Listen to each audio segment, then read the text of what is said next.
From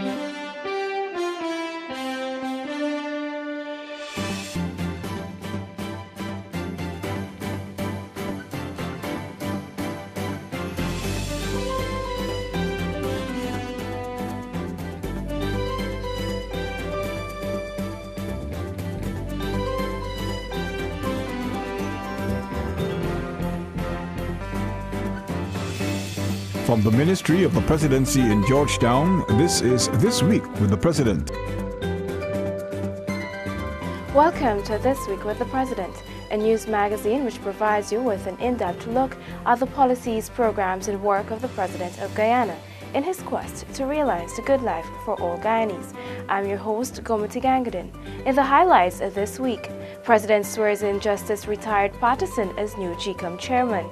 Guyana is committed to maintaining food security status, President Granger says. President says Diwali is a time to put aside differences. Those stories and more on This Week with the President. Stay tuned.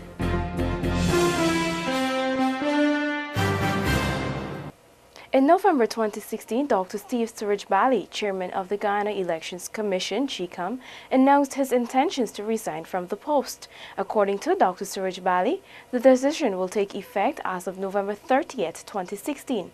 Since then, the wheel has been put in motion to find a suitable replacement, given the roles and responsibilities of such an individual in an organization that has deciding powers in the country's elections. As per the prescriptions of the Constitution, the leader of the opposition must provide a list of 6 nominees to the President for consideration. After finding 3 lists submitted by the leader of the opposition to be unacceptable, the President on Thursday evening swore in Justice retired James Patterson as the new chairman of the Ghana Elections Commission, in keeping with Article 1612 of the Constitution of Guyana and the ruling of the Honorable Chief Justice, Madam Roxanne George Wilshire. This evening at 18 hours, I invited the leader of the opposition, Mr. Bar Jagdeo, to discuss the appointment of the chairman of the Ghana Election Commission. I informed Mr. Jagdeo that I had found the 3rd list of nominees, which he submitted to me on the 25th of August, to be unacceptable within the meaning of the Constitution. I have also paid careful attention to the ruling of Chief Justice Acting, the Honorable Roxanne George, in the case of Marcel Gaskin versus the Attorney General et al. The President, after making every effort to ensure that the leader of the opposition, Mr. Bar Jagdeo, understood the requirements of Article 1612 of the Constitution, even providing him at his request with a list of criteria or characteristics that will make the listed persons acceptable, has resorted to appointing the eminently qualified Justice Patterson. Being desirous of fulfilling the requirements of the Constitution, and given the need to appoint a chairman of the Guyana Elections Commission, and in the light of the failure of the leader of the opposition to present me with a list that was not unacceptable, I have decided that it would be in the public interest to resort to the proviso in the Constitution at Article 1612, which permits the President to act independently to appoint a person of the judicial category to be chairman of the Guyana Election Commission. That is, a person who is presumptively fit and proper. Madam George Wilshire, in her ruling, had advised that there is no legal requirement for the President to state reasons for rejecting a list, though it is her belief that in the furtherance of democracy and good governance, he should, since Article 1612 speaks to the need for dialogue and compromise. The President has made consultations and dialogue a priority, meeting with the opposition leader, Mr. Jagdeo, and other members of the opposition as recent as Thursday evening. They had previously met on June 12, 2017.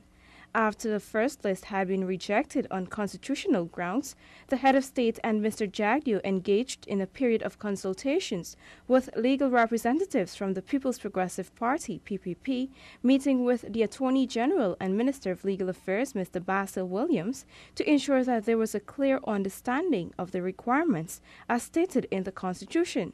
The Chief Justice further advised that it is the head of state who has sole discretion on the determination of what is fit and proper, and as such, the President is not obligated to select a person from the 6 names on a list of which he has determined positively that the persons thereon are unacceptable as fit and proper persons for appointment. On October 16, Guyana joined in the global observance of World Food Day 2017, which was held under the theme, Change the Future of Migration, Invest in Food Security and Rural Development. A strong advocate for sustainable development, President Granger used the occasion to call for increased investment, innovation and intensification of the agro-industrial sector in order for the country to reclaim the title as a food basket of the Caribbean. Delivering the feature address at the annual World Food Day exhibition and fair in Linden, Upper Demerara Berbice, Region 10, the President said that there must be a shift in production patterns to satisfy market demands and a realignment of agricultural production to meet the demands of local, national, regional and international markets. There must be more investment and encouragement on the part of the region for farming and agriculture. There must be innovation. We can't go on doing things the same way over and over again. We have to start thinking about packaging. We have to start thinking about marketing. We have to start thinking about canning. And these are not magic. These are matters that could be done at the household level. The recent hurricanes, which have severely damaged the agricultural sectors of some eastern Caribbean islands, coupled with adverse and extreme weather patterns caused by climate change, continue to threaten food security in the region. The President pointed out that while Guyana is presently food secure, citizens should not become complacent. So climatic change and environmental degradation will affect food production. So don't believe that because right now we are food secure, it will go on forever. There has to be more, there has to be greater environmental consciousness. And within the region too, the region not only of Region 10, but also within the Caribbean region, this is something that we must take very seriously. There are many policies. And then again, I'm glad that we're here today in Region 10 because we'll be able to share those policies through the UNDP and through the FAO and through ICA and through the Ministry of Agriculture.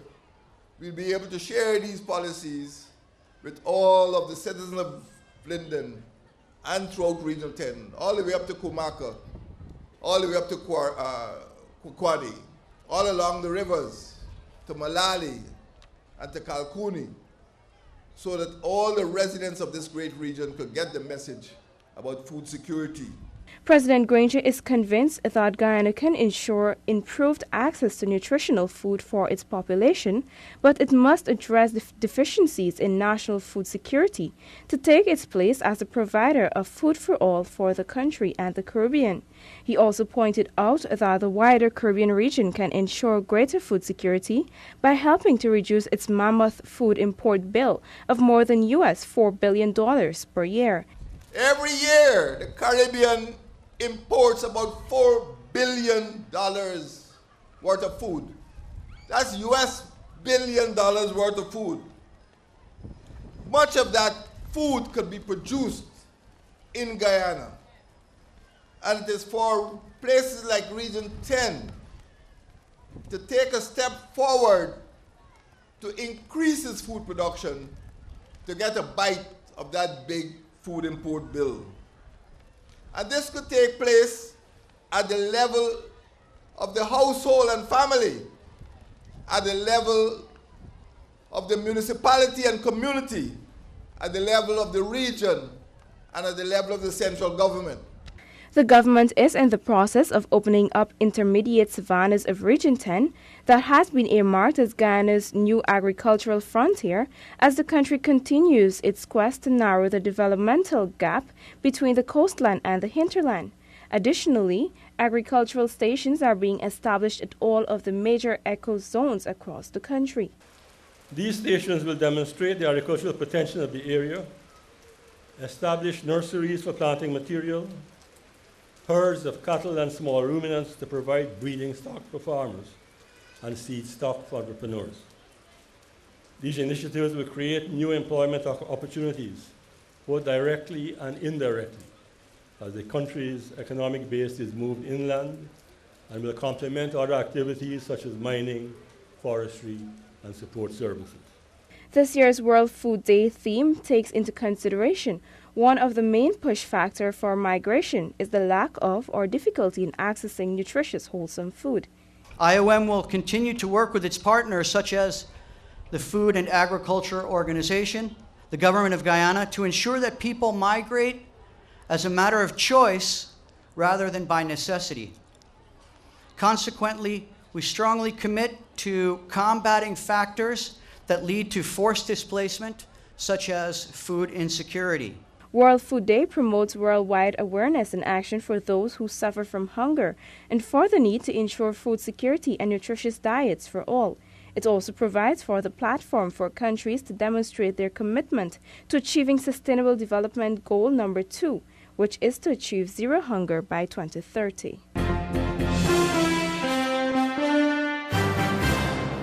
For the past 179 years, Diwali, the Hindu festival of lights, has been celebrated with great pomp and fanfare, so much so that this important national holiday has become embedded in the Guyanese culture, being celebrated in some way or form by all sections of society. With a great push for social cohesion and racial unity and harmony, President David Granger and First Lady Mishra Sandra Granger for the first time hosted a Diwali Utsav at the Baridi Benab at State House in observance of the Festival of Lights, where he said that all Guyanese must use the observance of this national holiday to put aside their differences and work for the good of the country. All Guyanese need to learn the lessons of coming together and overcoming poverty, overcoming illiteracy and ignorance, overcoming divisiveness. Describing State House as a home for all Guyanese, the head of state said that he will ensure that more national holidays are celebrated there, as all observances provide lessons for all citizens and should be celebrated and observed across the country. I think this type of observance helps Guyanese to understand each other. It demystifies the religious precepts, and it helps Guyanese to come closer to each other. Diwali is particularly important for us because it is the festival of lights. It is the festival which symbolizes the victory of light over darkness, of ignorance. Swami Aksharanandan of the Swati Vidya Niketan Secondary School, in his remarks, said that it is unfortunate that one group of individuals have decided to use the festival of Diwali to bring segregation and promote divisiveness in the Hindu community and further field to fulfill their own political agenda. The religious leaders said that every country that falls under the longitude in which Guyana is located, from Toronto to Argentina, celebrated the official day of Diwali on Wednesday. It is only one single organization in this entire hemisphere that insists that Diwali must be done at some other time. This kind of ignorance and stupidity can only be matched by the amount of disdain that these people have for the very people for whom they claim to speak. What else can it mean? If they know what the truth is, and I'm confident that they know what the truth is, what the right thing is, I'm absolutely sure they know what the right thing is, but they insist in the name of Diwali to make the Hindus and the Hindu festival an instrument of political activity. And what else can it be but that, as far as I'm seeing? still celebrating Diwali, the president on October 15 was invited to the Indian Commemoration Trust's Diya lighting to light the first symbolic diya or lamp to usher in the festive season. Speaking to the audience at the Indian Monument Gardens, the president said that as Ghana strives for national unity and social cohesion, there are many important lessons to be learned from Diwali. Diwali is a very important religious holiday, but it's also very symbolic, not only for Hindus, but for all Guyanese. It symbolizes the victory of good over evil. It symbolizes the victory of light over darkness.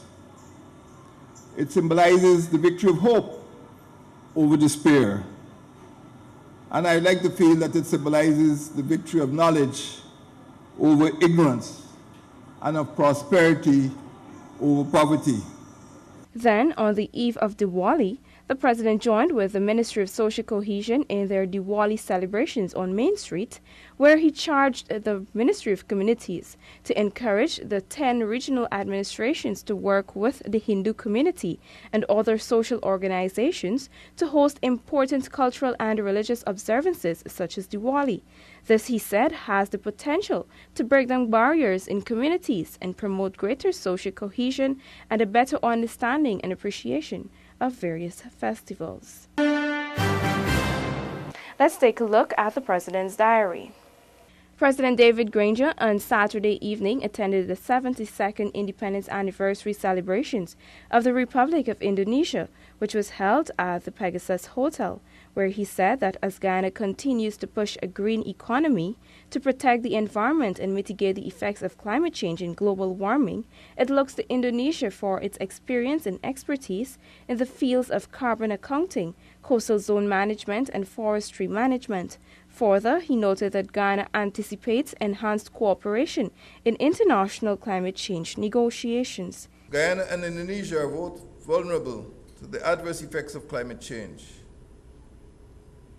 Guyana is in transition to becoming a green state, which will see increased emphasis on the protection of our environment, the preservation of our biodiversity, the provision of ecotourism and eco-educational services, the promotion of renewable energy generation, and the adoption of practical measures to ensure climate adaptation. Guyana looks forward to learning from Indonesia's experience and expertise. Meanwhile, Indonesian ambassador to Ghana, Mr. Dominikas Suprantingko, in his remarks, said that since independence to now, Indonesia has come a far way and is playing a leading role in this hemisphere and the world.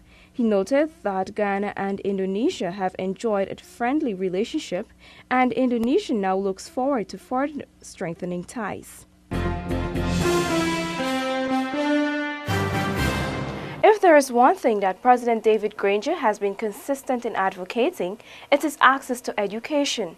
He believes that education is the tool which can be used to reverse the cycle of poverty, develop communities, and transform regions into economic hubs. This can be clearly seen in his boats, buses, bicycles, breakfast, and books, or 5Bs initiative, which is aimed at ensuring that every child is given the opportunity to get to school and stay in school.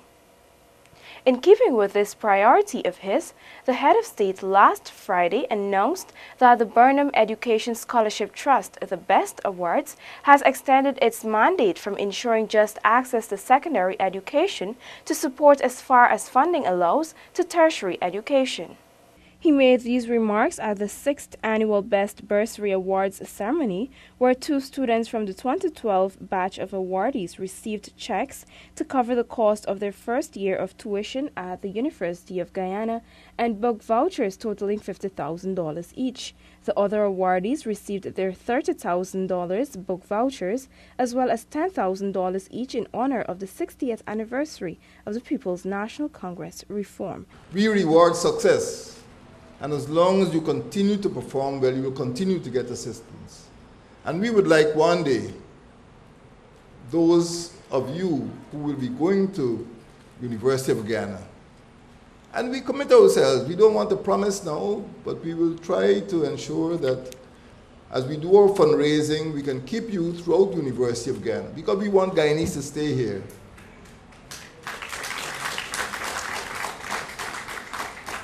And if we can help you to get through University of Guyana, we think we'll be doing a great deal of good for this republic. That has brought us to the end of this week's edition of This Week with the President. Thank you for joining me. For regular updates on the Ministry of the Presidency, go to our website at www.motp.gov.gy, like our Facebook page, Ministry of the Presidency, and follow us on Twitter and Instagram at MOTP Guyana. Do have a safe and productive rest of the week. Guyana, goodbye.